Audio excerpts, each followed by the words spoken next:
అక్క మీరు ఇంతకుముందు కూడా ఒక సందర్భంలో అన్నారు ఏంటంటే ఎంతైనా సరే దక్షిణ భారతదేశం ఉత్తరంలాగా కాదు అని చెప్పేసి అన్నారు. కానీ ఆంధ్రప్రదేశ్ మరీ దారుణంగా మత రాజకీయాల్లో పడిపోయిందని చెప్పొచ్చు. రేపటి నాడు బీహార్ గానో యూపీ గానో ఆంధ్ర మారినా ఆశ్చర్యం లేదు అనేటటువంటి వేదన కూడా వ్యక్తం అవుతుంది చాలా మంది మేధావుల నుంచి. ఇందులో ముఖ్యంగా పవన్ కళ్యాణ్ పావు కావటం వల్ల కూడా ఒక అస్థిరత వచ్చింది. అయితే ఆంధ్ర రాజకీయాల్ని పరిశీలించినప్పుడు ముఖ్యంగా అంతకుముందు వరకు వ్యక్తిగత దూషణలు ఉన్నాయి. ఈయన వచ్చిన తర్వాత ట్రోలింగ్ ఇంకా బలంగా పెరిగింది అనేటటువంటి వాదన కూడా వినిపిస్తుంది. ఈ ట్రోలింగ్ ఇవన్నీ పక్కన పెడితే అసలు ఆంధ్రప్రదేశ్లో బలమైన రాజకీయాలు మళ్ళీ రావాలి అంటే మనం ఇంకా ఏం చేయవచ్చు? కేవలం ప్రజల నుంచే సాధ్యమవుతుందా? ఈ నేపథ్యంలో ఈ ఎవరైతే లెఫ్ట్ పార్టీస్ ఉన్నాయో ఆ ఫ్యాబ్రిక్ ఎట్లా స్ట్రాంగ్ అవ్వాలి మళ్ళీ అనేదంటే మీరేం చెప్తారు? ఇక్కడ ఆంధ్రప్రదేశ్కి విస్తారమైన సహజ సంపద ఉంది. చాలా పొడవాటి తీర ప్రాంతం ఉంది. ఆ తర్వాత ఖనిజ సంపద ఉంది, అడవులు ఉన్నాయి. అంటే ఒక రకంగా చాలా రిచ్ ప్లేస్ అన్నమాట ఇది. దీని మీద పెట్టుబడిదారుల కన్ను పడింది, ముఖ్యంగా అదానీ అంబానీ. వాళ్ళకి సంపద మొత్తం వాళ్ళకి ఇచ్చేస్తున్నారు. అంటే ఈ మొత్తం ఇప్పుడు మనం మాట్లాడుకున్న రాజకీయాలన్నీ పైకి మనకు కనిపిస్తున్నవి, వెనక మాత్రం విపరీతంగా సంపద కేంద్రీకరణ జరుగుతుంది. ఆ సంపద కేంద్రీకరణ ఎజెండాలో భాగమే అమరావతి కానీ ఇంకోటి కానీ. ఇప్పటికే పోర్టులు దాదాపుగా అదానీ పరం అయిపోయాయి.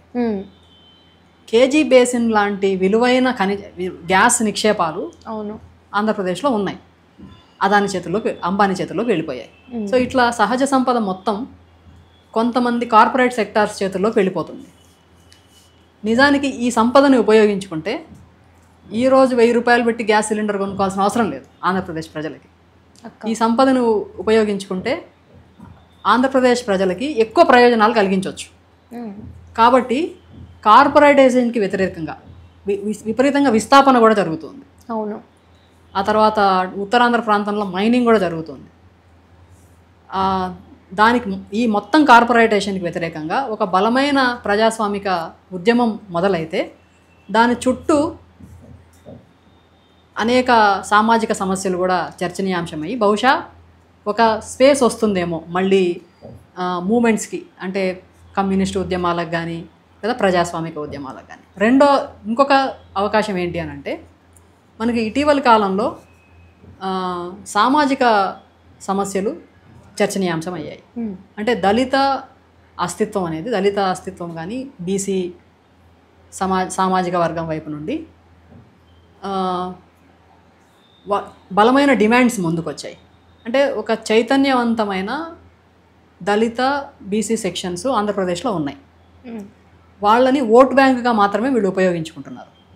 ఈ ఇటీవలి కాలంలో ఒక సాంఘిక బహిష్కరణ ఉదాహరణ జరిగింది.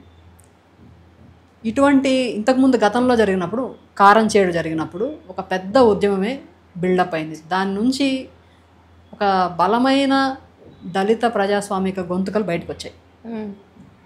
సో ఆ అవకాశం కూడా ఉంది. ఎందుకంటే వీళ్ళు ఓటు బ్యాంక్స్గానే కన్సాలిడేట్ చేస్తున్నప్పుడు అందులో కొట్టుకుపోకుండా, ముఖ్యంగా ఆ సామాజిక వర్గం నుంచి వచ్చిన ప్రతినిధులు కానీ లేదా డెమోక్రాట్స్ కానీ అందులో కొట్టుకుపోకుండా పీపుల్ ఇంట్రెస్ట్తో ప్రజా ఉద్యమాలను నిర్మించే వైపుగా ఒక ప్రయత్నం చేస్తే స్టిల్ ఆంధ్రప్రదేశ్లో అవకాశం ఉంటుంది.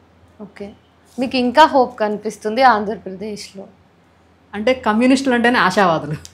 అయితే పవన్ కళ్యాణ్ విషయంకి మళ్ళీ వస్తే, ఇంతకుముందు సినిమా స్టార్స్ అంటే వాళ్ళ బర్త్డేస్కి కానీ లేకపోతే ఈవెన్ వాళ్ళు ఎంత పాపులర్ అయినా, ఎంత చిన్న స్టార్స్ అయినా వాళ్ళకున్న ఫ్యాన్ బేస్ ఏం చేసేది, బ్లడ్ డొనేషన్స్, ఈ క్యాంపులన్నీ పెట్టేది, ఇట్లా వాళ్ళ అభిమానాన్ని చూపించుకునేది. కానీ ఈరోజు జన సైనికులు అంటే చంపుకునే వరకు కూడా వెళ్తున్నారు. ఈ మధ్య కాలంలో కేవలం ఈ రాజకీయాల కోసం, జనసేన పార్టీ కోసమే హత్యలు చేసే వరకు పోయినాయి. అంటే ఇదంతా ఈ విధానాలు ఎట్లా మారుతున్నాయి అంటే ఇది ప్రమాదంగా అనిపిస్తలేదా మీకు? నిరుద్యోగం విపరీతంగా ఉందండి, ముఖ్యంగా యూత్ వాళ్ళకి. ఇప్పుడు ఐటీ సెక్టర్ కూడా చాలా బలహీనం అవ్వడం వల్ల ఆ ఉద్యోగ అవకాశాలు చాలా తగ్గిపోయాయి. అట్లాంటి యూత్ని వీళ్ళు అట్రాక్ట్ చేస్తున్నారు. అంటే ఎప్పటికైనా అంతకుముందు బ్లడ్ డొనేషన్లో పళ్ళు పంచారా అవి ఏదున్నా ఎప్పుడైనా అభిమానం అనేది మంచిది కాదు. అంటే ఒక వ్యక్తి మీద అంత విపరీతమైన అభిమానం చూపించడం అనేది మంచిది కాదు. మనకు సిద్ధాంతాలు ఉండాలి కానీ, లేదా మనవంటూ మనకైన విశ్వాసాలు, మనదంటూ ఒక సిద్ధాంతం ఉండాలి కానీ, ఒక మనిషి చుట్టూ తిరగడం అనేది నిజానికి వాళ్ళు ఎంకరేజ్ చేయకూడదు. అంటే కొంచెమైనా సామాజిక బాధ్యత ఉంటే, ఏ సినిమా స్టార్కైనా సరే సామాజిక బాధ్యత ఉంటే వాళ్ళ వెంట వాళ్ళు మాట్లాడితే 10 మంది పలుకుతారు, 10 మంది కదులుతారు.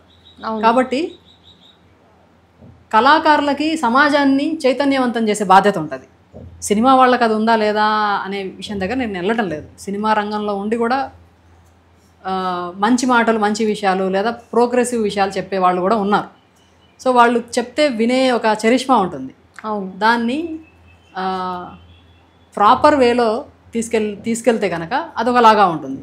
కానీ వీళ్ళు వాళ్ళ ప్రయోజనాల కోసం ఒక మూఢత్వాన్ని ఎంకరేజ్ చేస్తున్నారు. భక్తి లాంటిదే అది కూడా, ఒక మూఢ భక్తి లాంటిదే ఒక సినిమా స్టార్ మీద అభిమానం కూడా.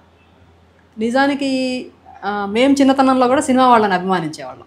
ఈ ఫేజ్ చాలామందిలో ఉంటుంది అనుకుంటా. సినిమాలు చూస్తాము, వాళ్ళని ఇష్టపడతాము, కొంచెం ఒక విధమైన ఆరాధన లాంటిది కూడా ఉంటుంది.